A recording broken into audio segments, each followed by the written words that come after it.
We got a lot of daring, awesome campaigns on here. Pretty much all of these are by people that we know.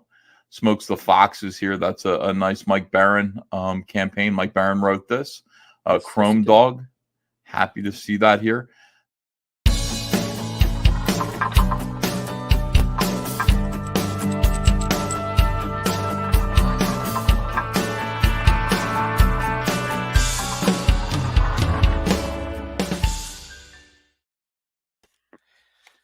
Hello and welcome back to another exciting impromptu live stream tonight. Or, well, maybe not back to one tonight, but anyway. So yeah, I thought I'd talk about some comics before I'm killing some time before a meeting this evening. So I thought maybe we could fumble through some comics that I've been looking at here recently and maybe talk, shoot the bull. Kind of love these alternate covers. This book is something else. Like, I don't know if I like it or if I hate it. I don't know. I don't know what to think of it, to be honest. World Tree, Nathaniel Dusk, very cool stuff. These are books that I've decided that I'm just going to kind of look at to study for storytelling purposes, whether it's studying the writing, but also potentially studying the way in which the story is being told. This is by Mike Deodato Jr. as well as his father. I guess his father wrote the story, and so he drew it. He is in Mike Deodato back in the day, 1996. And I'm being summoned. I'm being paged. Ruh-roh.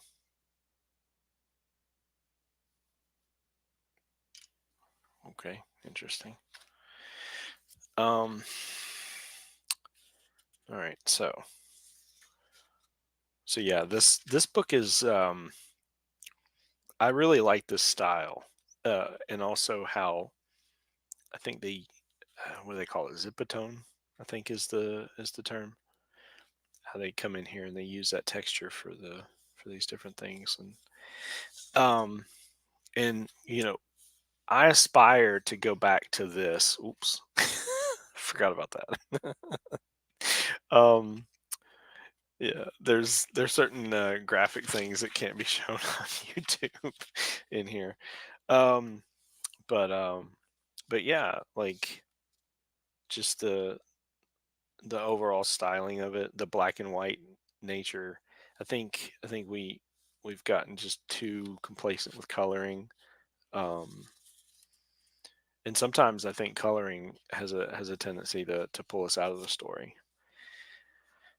Um, and and I also want to kind of have, I don't know, some things to say about um, tricks, tips and tricks, shortcuts and things like that.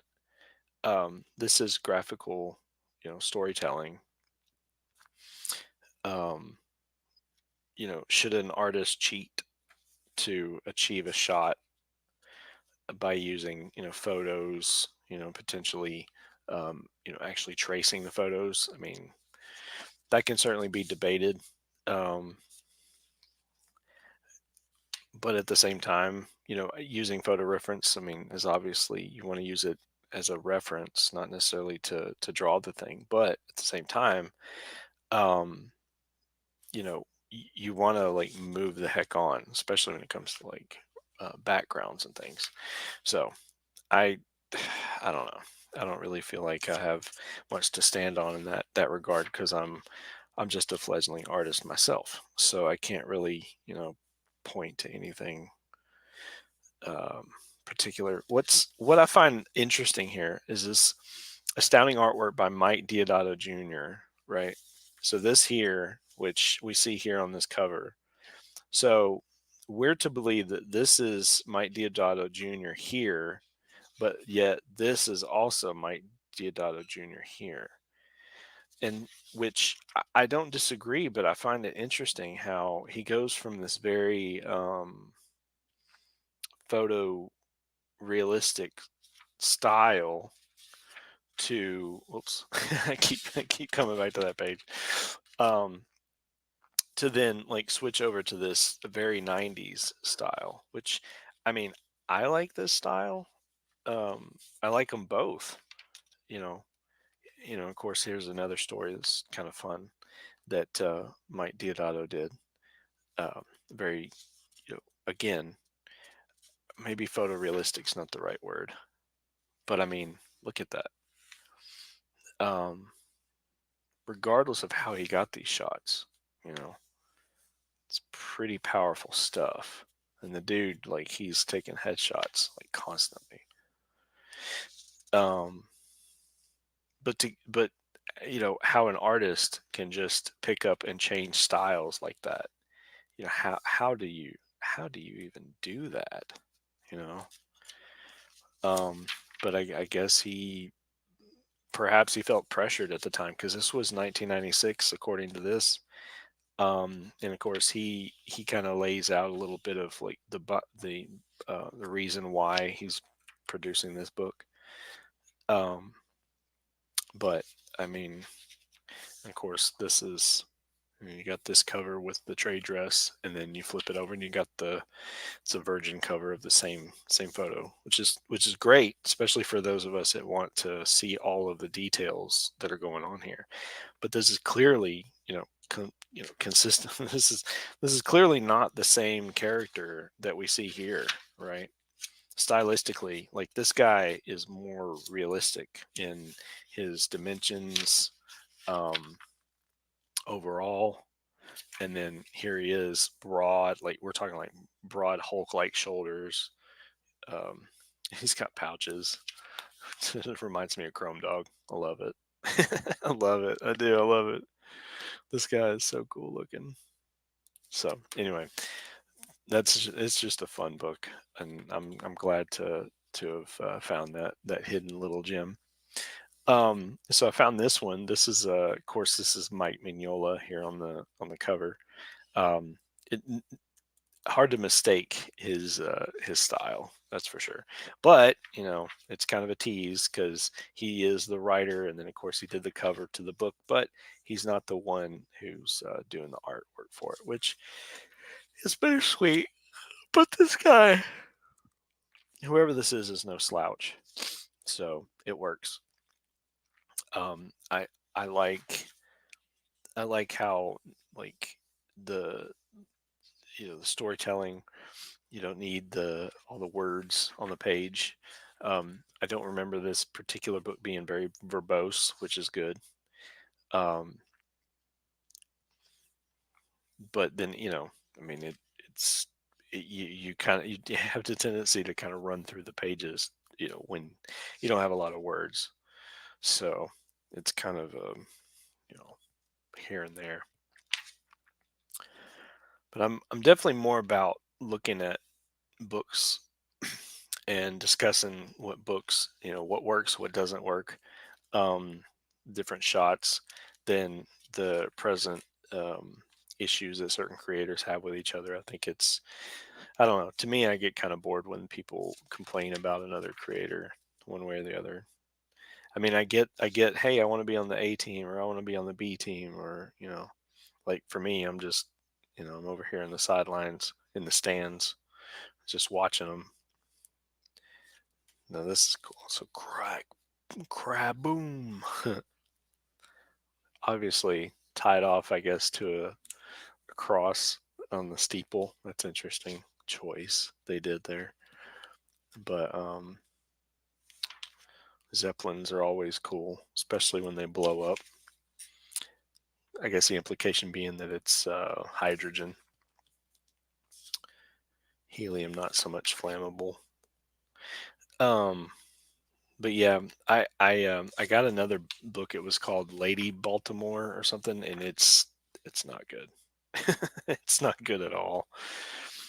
Um, but yeah, this is great. Like, whoever this is, like, they're doing a pretty good job of emulating his overall style. And when I say whoever, I want to put respect on his name, Stenbeck. Hold on just a moment.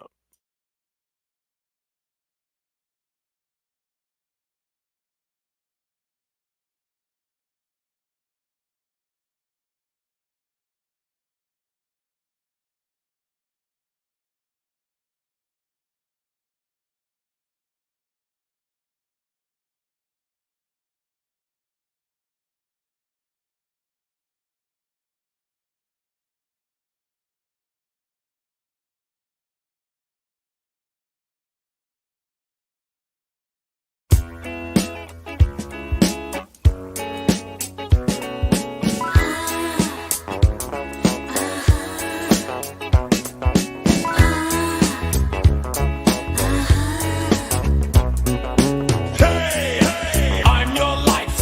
I'm the one who takes you there. Hey, I'm your life. I'm the one who cares. Hey, victory. I'm your only true friend now. Hey, victory. I'm forever there.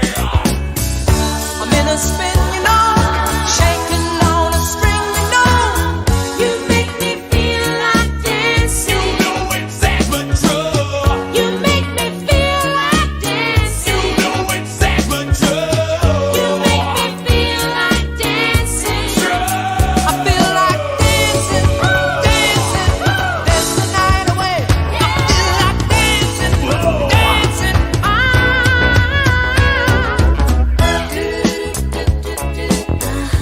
I'm your pain.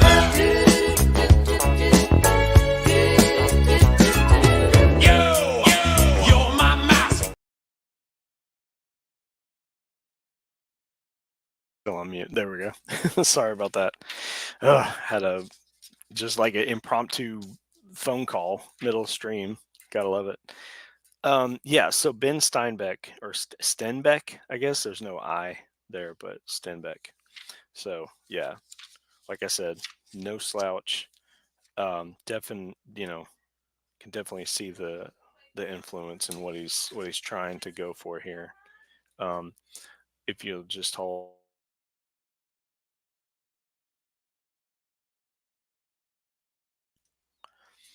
Um, it appears I'm being spoken to quite a bit tonight, but yeah.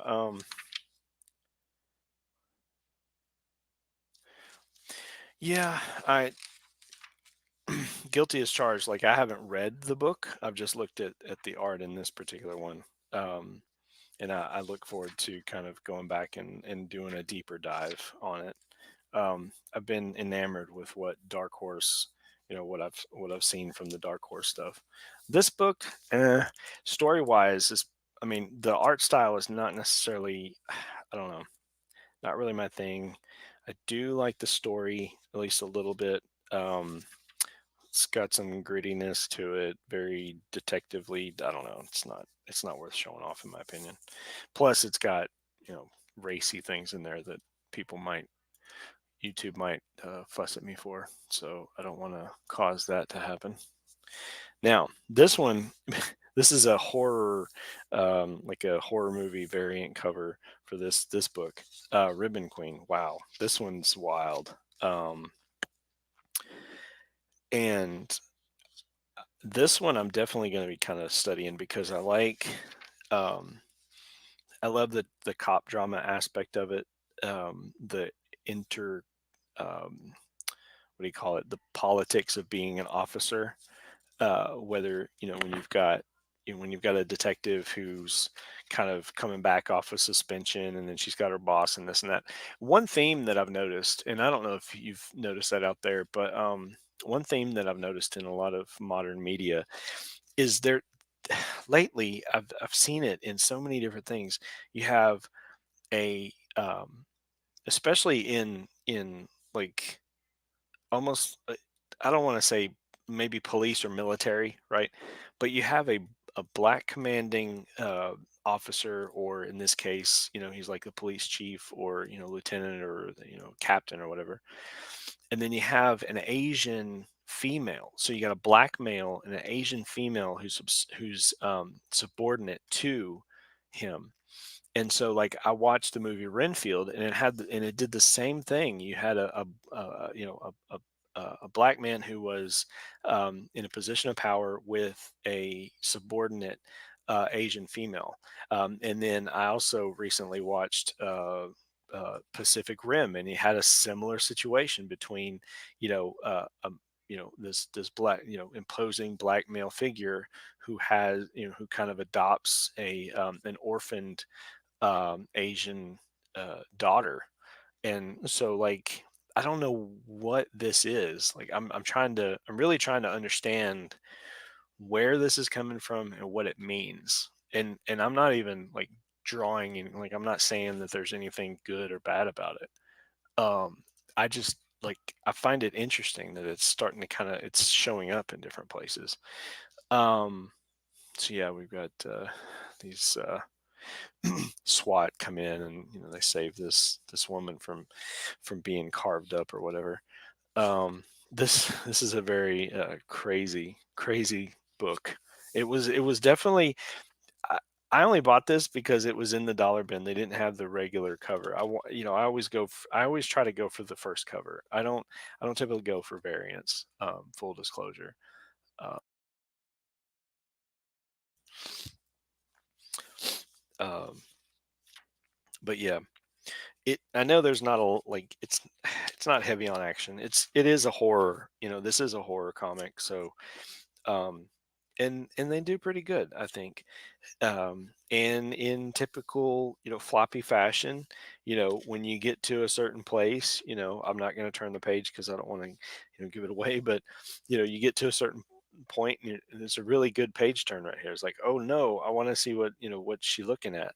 We got a little bit of like foreshadowing coming, and it's kind of some really like weird stuff, and it's like, oh my god, and we see she's drawing down on them, and then she turns around and she's like, oh, and then the big reveal, and then and then it's just like, oh yeah, and then and then that's it, right?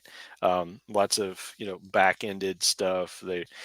Um, they have this tendency to do this thing in these first issues so that Garth Ennis has his chance to say what he needs to say, just like in this one, with this one being Garth Ennis and Jimmy Palmiotti. um, you know uh, you know and then to do this Four Eyes book too here, but with which is, I mean, I like this art style. Definitely I'm digging the black and white with the with the kind of darkened edges. It's got a really fun, really cool feel to it. I really like that a lot. But like here, like this is all Jimmy Palmiotti. They're all just kind of like introducing themselves in a first issue. First of 5, because that's kind of the current thing. They do these floppy issues and then they do a collected volume and whatnot. So yeah, so that's Ribbon Queen. Now these, I don't know if I like these. Like, I don't know how I feel about the story. Like, there's good elements, there's bad elements. It's definitely touching. It's these World Tree books are definitely striking a nerve with me when it comes to cyberpunk. Um, cyberpunk is definitely, like, that is my bailiwick. I love it. And I don't know how far I can go in here to get uh, to get through, because there is some nudity in this book. I forgot. um and there's some crazy violence that happens in this book too. Like, it is, James Tinian, he does a really good job with the writing. It is quite verbose, as you can see. Lots of dialogue, lots of I don't want to say cinematic. It definitely feels like a TV show, um, or or a horror film. But they're this book is filled with pages like this, where you have like 10 panels. So you got the one establishing shot, just like we see here, and then you got 9 here, which, I mean, it works. You don't necessarily need all that flowing, superhero, because again, this is I guess the best way to say this is like a suspense thriller / horror. There are horrific elements that go on in here, but to keep the dialogue going, it works. One thing that I have to say about books like this is these pages, right? A lot of times the tendency is to just copy and paste. They'll just copy a panel and then use it somewhere else, and it looks like all these pages were individually drawn, which, I mean, hats off on that. You talk about 3D assets. I know that's the big buzz thing these days. Potentially, these could have been um, extruded from some type of photograph or 3D asset potentially. But I mean, again, you're moving the story forward. For me, I'm not going to sit here and study all this. I'm just going to be like, oh yeah, okay, and then move the story forward, right? You just hit it and get it. As far as I'm concerned, when it comes to using photos as reference, and and or even up to here, let me see. I'm just trying to see if he ever reused a panel, and I don't think he did. Which, and that's always a trick that people do as well. But for me, I don't get hung up on those details, because I think this is a visual medium. There are shortcuts that need to be taken sometimes, because deadlines and all that. Doug Bacon's in here. Oh yeah, right, Jolly Green. I forgot to say hey once I got in. Appreciate you dropping by. I know Kings is probably on here shortly. I just figured I'd throw my hat in the ring, do a little something before I have a meeting here in about 30 minutes. And I thought, yeah, why not? I'll just live stream. I came in late on the pre-King Awesome with Matt Bear, blah, blah, bar, blah, blah. Matt Barr.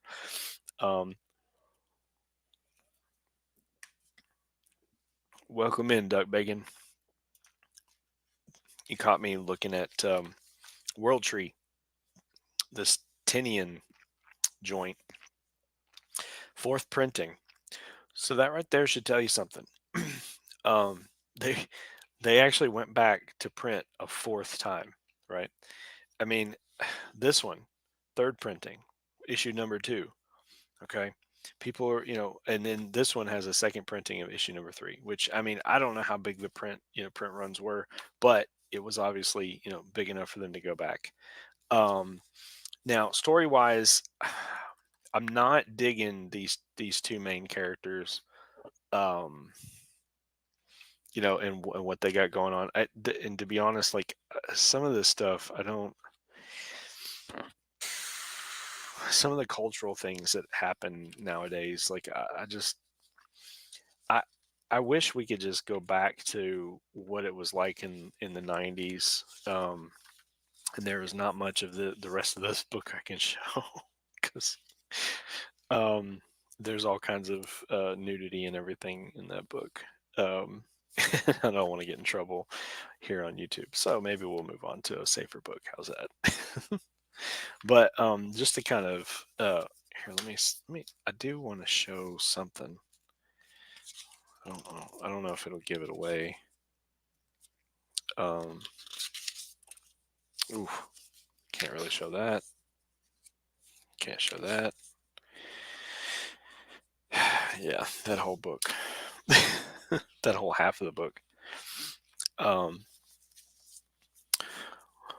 So yeah, we'll have to put a pin in that. I'll come back to it later whenever I can put some strategically placed post-it notes over certain body parts in that other book. So just to kind of bring you up to speed, here soon, I should have a new microphone so that I can come in a little clearer than I am now. And I can make a serious go of actually doing some YouTube, whether I'm making videos or, which I really want to do, like comic book deep dives, and that kind of thing. And it'll be somewhat random or semi-random. This book may be included because I'd love to really give my thoughts on kind of what happens in these books. I love these old ads; they're so cool. 1982. Now this book was it's February of 1984, which is really funny because a lot of these. Welcome in, Rex, aka Devil Flyer Momentum Concepts, as it were. I just recently got Local Man trade paperback, and it was totally an awful waste of money. Local Man, huh? Oh well, I'll see your Local Man, and I'll raise you a Mother of Madness. I've got a copy if you want it. we can trade our miseries. How's that sound, Duck? So yeah, so this is like, oh my gosh, Advanced Dungeons and Dragons video game on the Mattel Electronics and Television, 1982. So this says 1982, right? The imprint on here says 1983, so it must have been like right there at the end of 83 because, as we see, February 1984. So, oh man, he's sharing. Oh right. I'm guessing that's the. I'll see if I'll pin that to the top there, Rex. So Rex, I've been helping him with his campaign and getting it kind of off the ground. And he has an email sign up link, which is right here, but I need to grab it, and it's kind of hard to do unless I'm on my own channel looking at my own stuff, which is kind of weird. But it's modern technology. Like, what can you say? So there we go. It's be like let me see. I'm gonna have to grab it from the chat because I can't grab it. That's so funny. Hey, suck. Man, okay, I'll just click it. Yeah, we'll do that. And then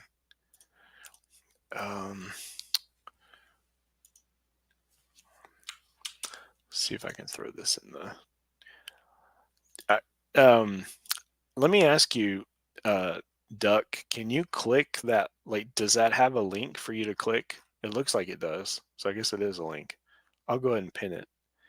I'll throw it in the chat and then, oh my gosh, I do not like the new YouTube. It's ridiculous.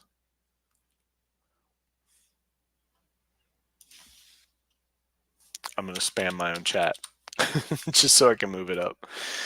All right, so pinned it. There we go. I pinned you.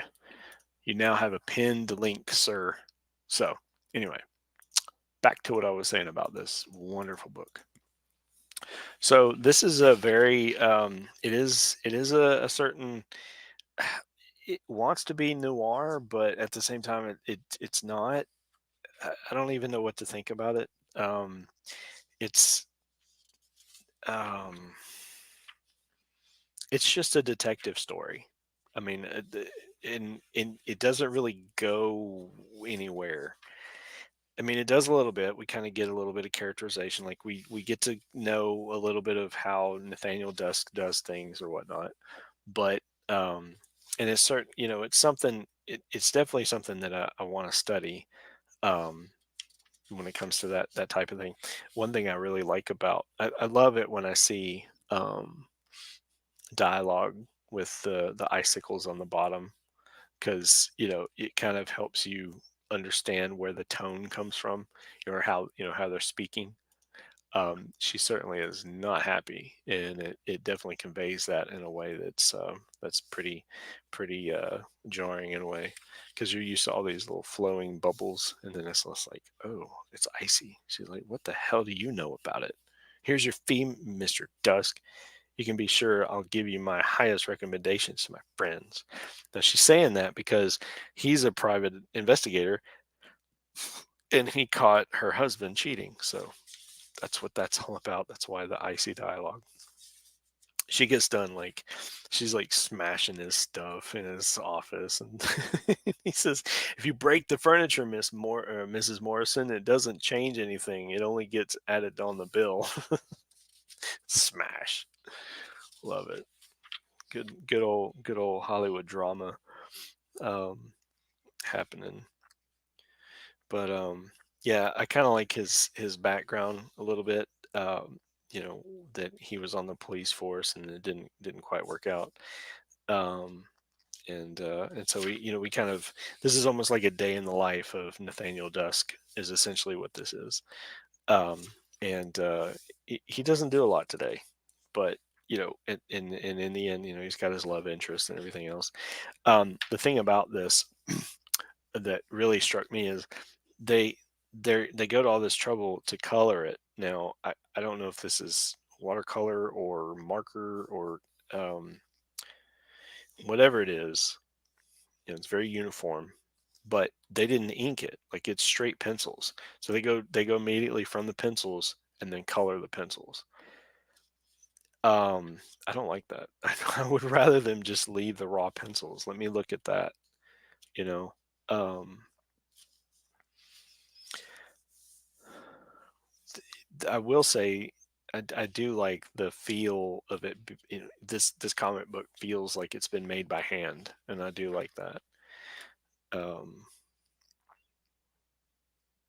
it makes me wish more comics were made this way these days. Anyway, even this ad. I mean, I know all the ads in here don't, but this one, poor thing, offset with the print colors. But Sergeant Rock vehicles and weapons from Remco Toys.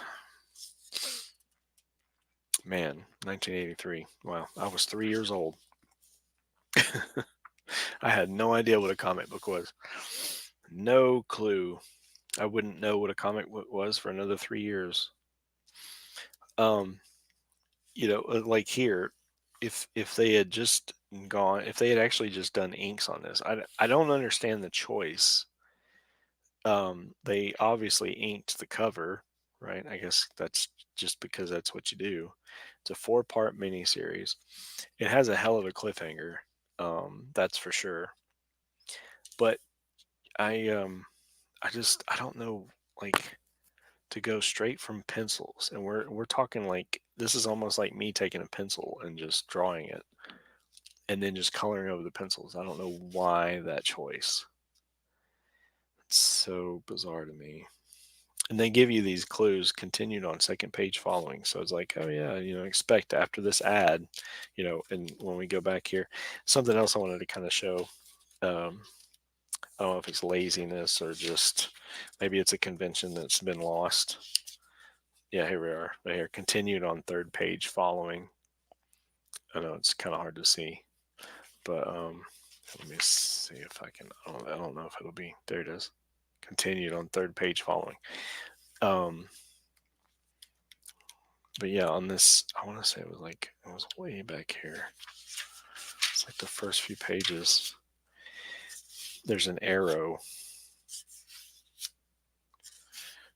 Yeah, right here. So they put an arrow right there between the panels to kind of like say, go this way, young man. And then I guess you read down and then up and down. So what can you do? It's Gene Colan though. I mean, he's no slouch, but I think at this point he's getting up there in age, I imagine. And maybe he was, not really doing anything else at the time. And so they're like, hey, let's come together and do a book. And of course, we get to read all about that here at the end, because we get to hear from Don McGregor all his whole story about where Nathaniel Dusk came from.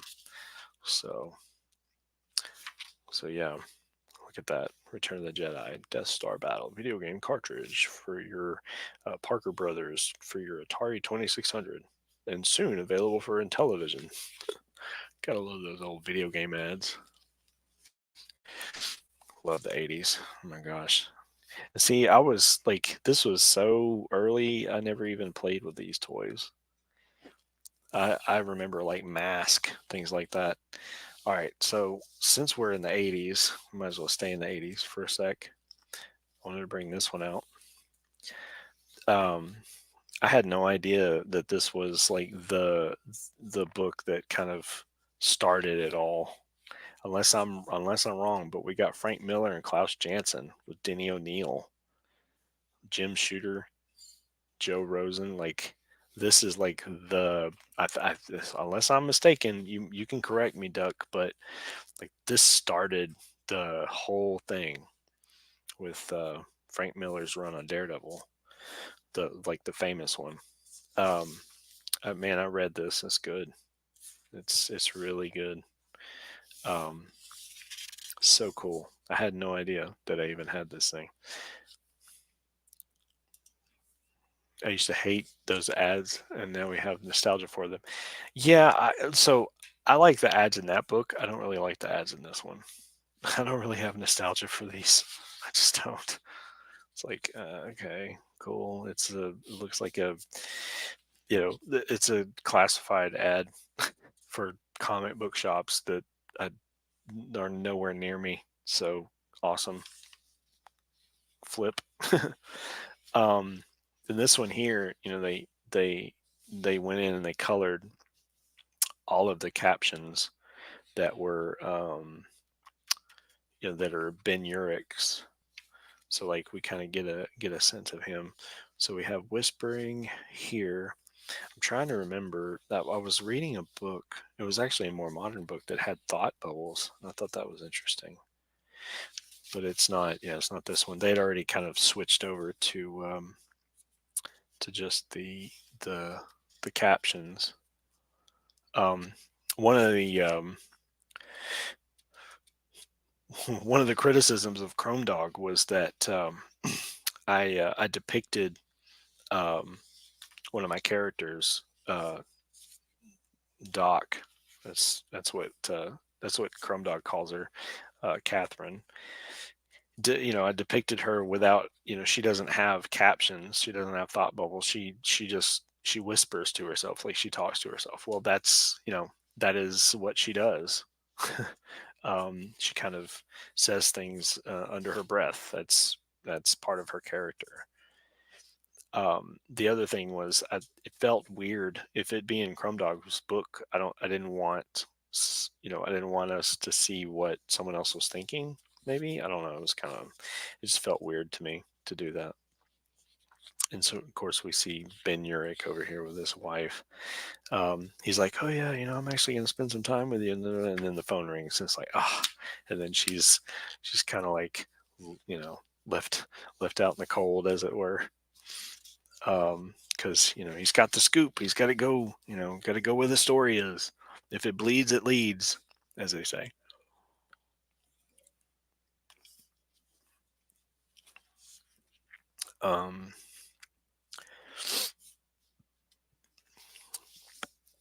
And see, like here. So I'm trying to remember. I don't know if you guys were. I don't think you guys were here with me earlier, but something I brought up, like this one, I'm trying to see. Yeah, it looks like they copied and pasted here. Now the cigarette, it does show time passing there, so the cigarette changes. Otherwise, it looks like the same image, even with the inking.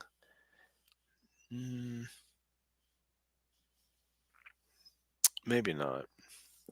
Yeah, maybe it's maybe not. Maybe it's not copy and paste. It's definitely different ink, so they definitely inked it differently.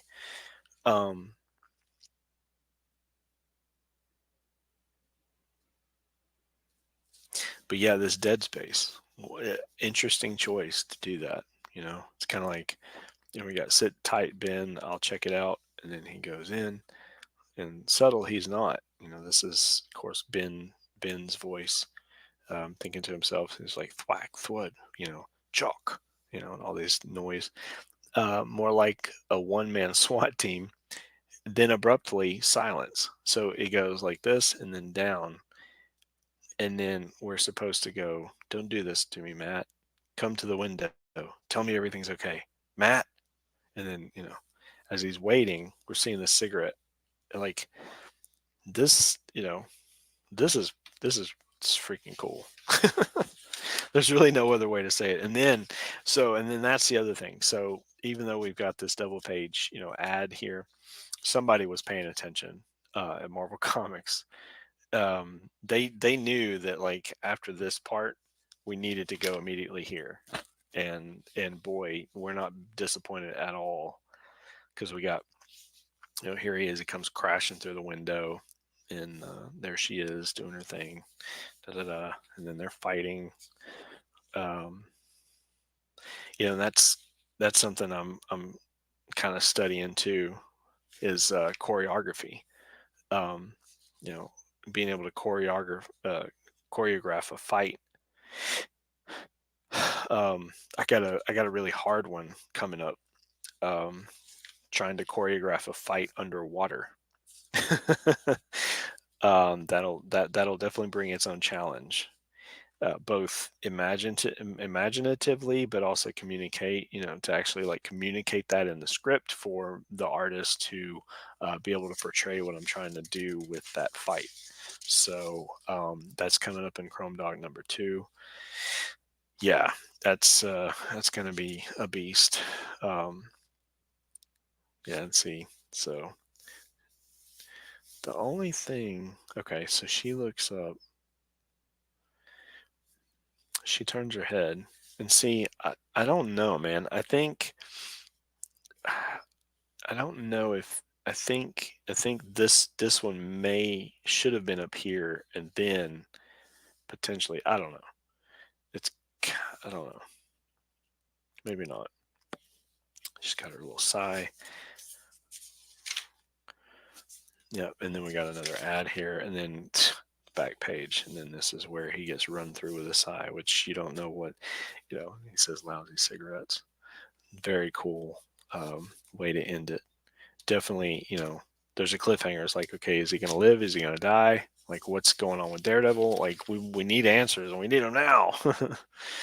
So yeah, I need to find the essentials for this one. I definitely want to just check out the just the inks. I don't need color. But yeah, this one I want to like I call this the UK version because it's got this diamond to it, but it's 60 cents and then 20 pence UK. So I'm guessing this is a European version. Just a guess, because usually it would say US or Canadian. Um, so what book do you want interiors for? I don't know what you mean. What book do I want interiors for? I guess what I'm saying is I want to get the essentials version of this whole Frank Miller Daredevil run. I don't know if it exists, but I would hope so. So like like this, we've been down this road a time or two, Duck, um, so that I can just see the black and whites, um, and it's a nice big volume. Um, Surely they produced one of these with Frank Miller and Klaus Jansen's run. I mean, I would hope so. But yeah, very very cool. And then I guess lastly, I'm running out of time here. Actually, I'm running. So I picked this one up because it's the Saska sisters, and because that's a big buzz thing right now. You were asking on X. Oh. Yeah, yeah, yeah, yeah. We'll talk about that, Duck, after the show. Yeah, okay, you're talking business. Yeah, I've got some projects in the wings, but namely, you know, a certain metallic looking werewolf needs a treatment. So yeah, we'll catch up on the flip side for that. So yeah, with the Saska sisters, right? With the upcoming Rippaverse Yaira stuff, I just wanted to see what all the hubbub was about. I know that this comic run. I remember Eric July talking about how he really liked this run, and I was very tuned into him at that point. That was back, geez, what, 2018 ish, something like that. Let's see. Yeah, this is June 2019. So yeah, I was activated. Like I was I was paying attention to him in 2018 and then into 2019. And so he was talking about this run, and I read this book and I was like, wow, like the stuff that happens in this book and the way that they portray everything, like it's rough, but it's there's so much that's satisfying. Like there's a scene in here where Black Widow just like, look at this, she just goes ham like everywhere, like like it's chaos. This whole like, and it's in the middle of the book too. It's like perfect, right there at the staple. That's, people can say what they want about Marvel Comics, but I mean, as far as I'm concerned, like being able to like plan a book and get it to where you want it so that it's right here in the middle of the book, right at the staple. Just how cool is that? So, but yeah, I mean, it's a pretty solid story. I mean, and it's got a nice, it kind of ebbs and flows a little bit, and then when you get to the end, it's got a nice little cliffhanger. It's like kaboom, and then you're just like, to be concluded. It's like, whoa. Now that says to be concluded, which leads me to believe. Let's see, this is issue number 4, so maybe it was a 5-issue run, which I guess that fits the pattern. Because that's one of the things, right? Us indie guys, we start with a little ash can that builds up little funds to help us, fund the complete floppy, I suppose. I mean, that's one way to do it, right? And then, but the mainstream, they use these floppies to help, with the cash flow to create the trade paperback that they get on the backside. And people still collect the floppies, which I think I don't know if they had variant covers for this. I imagine like just about everything they have just says cover art. Yeah, okay, maybe not. This is just a procedural. They didn't really care about making a alternate on here. But Jen and Sylvia Soska, Flaviano, whoever that is. I mean, he's definitely no slouch. Not real keen on her costume design here, but it doesn't matter because she's not wearing it long. That I think, to me, if I had anything to be critical about in this book, is he's easy to recognize, right? With her, this is Tiger, right? And like she looks like this here, but then later on, I'm looking at her and I'm like, who is that, right? This, like, I couldn't make the connection. I'm like, who is this woman? So having that wardrobe change, I mean, I guess like you could extrapolate possibly, but it's kind of like, there's nothing here to tell me who this person is and like what's going on here. There's no connective tissue between the action that's happening here, and then all of a sudden these kids are being released. And so like that's not a gripe. I don't think. I think it just feels like there's pages missing, or I mean, at the very least, she's wearing this. They could have just as easily made the decision to have her wear this. Maybe, I don't know, something else to kind of clue us in. But I always hated stuff like that. Surprisingly, I've seen Quesada do some funky faces. Yeah, Joe Quesada. Gotta love him. Well, it's not even the face. Like, I don't care about the face necessarily. It's just what she's wearing. She's wearing this. There's nothing else to kind of let us know. Hey, oh yeah. By the way, like she's not even have the same stuff in her hair. So it's like, how are we supposed to know that this is Tiger? I mean, we don't really find that out until we get here to like back here. I don't think, but. Of course, we see the Eddie character or wherever he is again. Yeah, here he is. And then you're just like, oh, okay, that was her. And then so I guess, and here she is in another wardrobe change in the same book. So, I mean, he doesn't get to change his clothes. He probably smells like BO. And, here she goes through like 3 different wardrobe changes. But anyway, all right. Well, I have talked you guys' ears off long enough tonight. Oh yeah, here she is in another wardrobe change. So that's 4. She's changed her clothes 4 times. Tiger. And I don't know why she's wearing this veil. Like, who does that anymore? Like, what is going on here? But whatever. Fashion, gotta love it. Although, hold on. Somebody. I'm thinking of somebody else with fashion. Anyway, so hopefully in the next few days, I will actually have a decent microphone so I can, create videos and do live streams where people can actually hear me and hear me well, instead of like I'm talking through through some type of ham radio or whatnot. So with all of that being said, I appreciate you guys dropping by. And looking through some comics with me.